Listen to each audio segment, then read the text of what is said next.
কবি গানের আসরে মেতেছে সবাই। এই দৃশ্য মাদারীপুরে শত বছর ধরে চলে আসা গণেশ পাগলের পৌষ মেলা।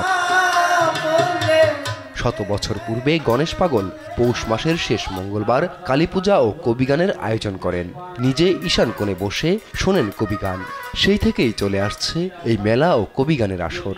রাজৈর উপজেলার কদমবাড়ির গণেশ পাগল সেবাশ্রম সংঘের আয়োজনে এবারও পৌষের শেষ মঙ্গলবার শুরু হয় মেলা ও কবিগানের আসর। মহামানব গণেশ পাগল 100 বছর পূর্বে পৌষ সংক্রান্তির পূর্ব লগ্নে শ্যামা মায়ের পূজা দেন। শ্যামা মায়ের পূজা অন্তে এই লীলাভূমিতে চারণ কবিদের ডেকে কবিগানের আয়োজন করেন। যে কবিগান শোনার জন্য আজ বিভিন্ন দেশ বিদেশের ভক্তরা এখানে উপস্থিত হন। সুধী ভক্ত শ্রোতা দর্শক অনেক পুণ্যার্থী এখানে আসেন তাদের পুণ্য সঞ্চয় করার জন্য। আমরা তাদের সেবায় তার প্রতিনিধি হিসেবে থাকি। আমরা জানি মহামানব গণেশ পাগল প্রথম যখন কবিগান সৃষ্টি করেছিলেন উনি আমাদের ঈশান কোণে বসে সেই কবিগান শুনেছিলেন। এবছর কবিগানে অংশ নিয়েছেন চারণ কবি সংঘের কবি ও শিল্পীরা। গান শুনতে ও মেলা দেখতে এসেছেন মাদারীপুর ও গোপালগঞ্জ সহ দেশের বিভিন্ন জেলার কয়েক হাজার মানুষ। আমি আসলে চীন থেকে আসছি এই মেলা উপলক্ষে। এই পৌষ সংক্রান্তি মেলাটা আসলে আমার খুব ভালো লাগে আর আবেগের সাথে খুব কাজ করে।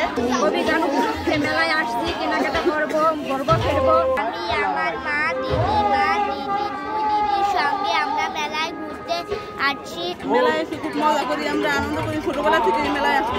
শিল্পীরা জানান কবিগানের মাধ্যমে প্রেম, পবিত্রতা ও আধ্যাত্মিকতা ফুটে ওঠে। মানুষের মধ্যে প্রস্ফুটিত করে আত্মচেতনা।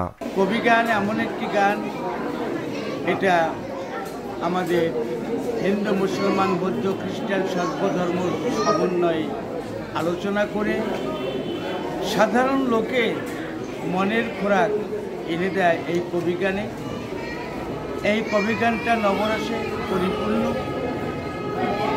কারণ হাস্য, করুণ, বিভৎস, ভয় সব ধরনের আলোচনা কবিগানে হয়। কবিগান আধ্যাত্মিক চেতনার গান, ছন্দের গান, তত্ত্বের গান, মানসিকতার গান।